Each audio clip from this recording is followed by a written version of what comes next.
Thank you for tuning into Beastwatch News Brief at the most current and comprehensive Bible prophecy website on the internet, beastwatchnews.com. All Bible prophecy news, all the time. Stay tuned for news!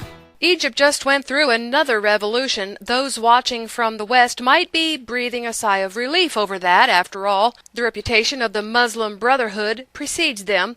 They're tough in their stance on jihad and making Islam the global governmental system. Enough has been written about their desire to rule the planet that I don't need to go into it here. I just want to warn everyone not to breathe that sigh of relief just yet. The frying pan just got upended into the fire. The Al-Nur Salafi party has won the day. They had the military on their side, or rather, the military was run by Salafis.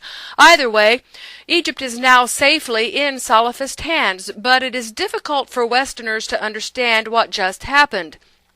Let's play the game of pretend for a minute and imagine that the two parties in America's House of Representatives were not Democrats and Republicans, but Catholics and Baptists. We have to play this game because it's the only way for me to convey the religious component of the Middle East's Islamic parties to us in the West. Each and every one of them are based in the Islamic system, which is religious, political, and economic. But the American government system does not mix in the religious component. That is the difference between Western and Middle Eastern Islamic governments. So back to the Catholics and Baptists running Congress. After a long struggle and bloody battles, the Catholics won the last election by a slim majority, and now they want to impose Catholicism on every American. Well, you can imagine that the Baptists are not going to put up with that, so they create another uprising in order to create a government that is more centered and accepting of all Christian beliefs. Only that ain't so either. The Baptists, after having won a quick coup of the American government, must now make it appear that they have taken this centered political position in order to gain the trust of more Christians so they can stay in power, unlike the Catholics they just ousted. But the truth of the Baptists is that they also have an agenda to push their theology on America. It turns out that the Baptists are just as hardline as the Catholics. It's just that the Catholics weren't pushing their theology fast enough to suit the Baptists. Are you getting the drift? The Brotherhood and the Salafists have the same goals, but the Brotherhood is far more patient. It has learned the lesson of the Turkish Islamists. If you go slowly and conceal your aims, victory is far more likely. The Salafis want faster results. They want Sharia now. Salafism is not so much an organization as a worldview and a way of deciding religious questions. Salafi Muslims may identify with one or another of the schools of Islamic law, but their preference is to not stray from the practices of the first generations. They delight in rejecting innovations introduced by later generations of Muslims. It is important to grasp that Salafism is a reform movement in the sense that it aims to bring Muslims back to the purity of Islam's origins. It is overtly anti-Western to its bootstraps because it opposes everything which is not based upon the best example of Muhammad, and it explicitly rejects appeal to intellectual concepts associated with Western thought, whether from economics, education, ethics, or politics. In their political teachings, Salafis promote aggressive jihad, extending Islam by the sword, because this is what the example of Muhammad and the first generation best supports. Unlike the purist fundamentalist Salafis, who want to do everything their original founders of Islam did, the Muslim Brotherhood sought to reform Islam. It adopted a strategy for reform which engages strategically with the modern world, unlike the Salafis, and develops policies which engage with modernity in every dimension of life. The Brotherhood is more deceptive in language and appearance than Salafis. In other words, the Muslim Brotherhood does not deal straightforwardly. It uses nuances so subtle that they become lies to a Western mind. This is the way Barack Obama operates. He refined Bill Clinton's use of nuance beyond anything known in the West heretofore. Bill's explanation that it depends on what the definition of is was about as subtle a nuance as Americans could handle. It is no wonder that Americans still don't know what has happened to them under Obama.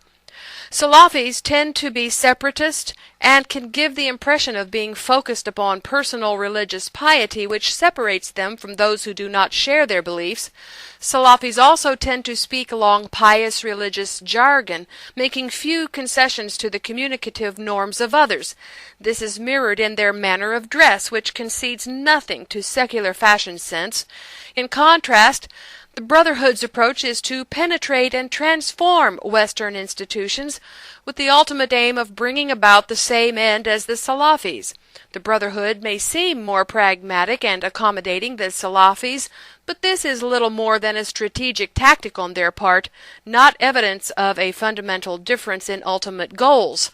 Brotherhood ideologues can be very skilled in modifying their rhetoric to suit their audience, but this is not an art Salafis have much time for. Consistent with its goal of penetration and transformation, Brotherhood ideology interacts directly with and challenges Western thought. It is positive about modern science and has developed ideological positions on challenges posed by modern economic and political realities. It has strong appeal to and actively recruits Muslim professionals and intellectuals, including doctors and scientists, many of them Western educated, who have contributed many of its leaders, and when it is powerful, the Brotherhood can function as a state within a state with its own constitution, educational system, and laws.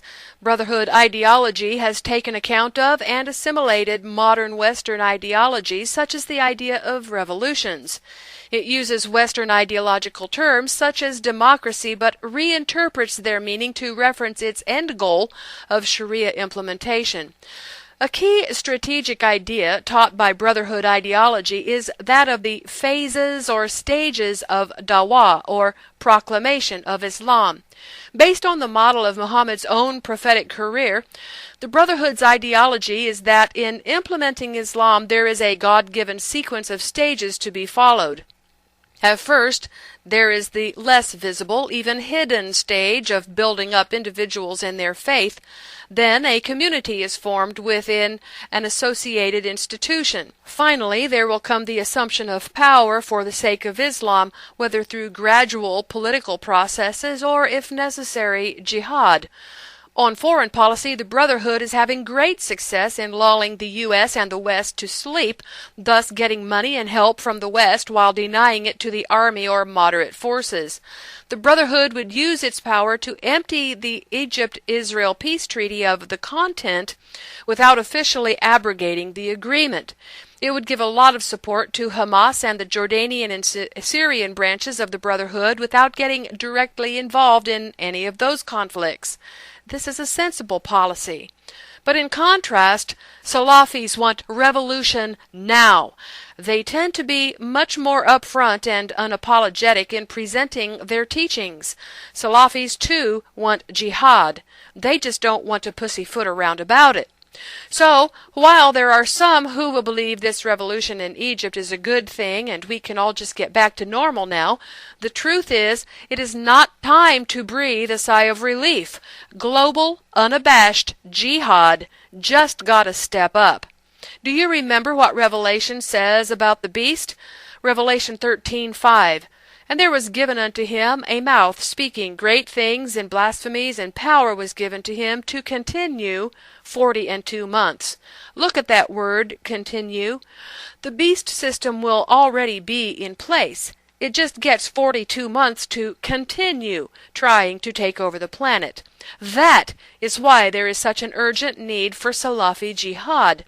Salafism is the fastest growing Islamic movement in the world for a reason. The Muslim Brotherhood was about to take too much time accomplishing the task of a global takeover, so the Salafis are about to fix that problem. This has been a Beastwatch News special report on the situation in Egypt and how it's going to affect us globally. Be sure to check with Beastwatch News 6 days a week for daily prophecy headlines. This is Beastwatch News Daily Update. See these and other stories at beastwatchnews.com. Bible prophecy news every day except Shabbat.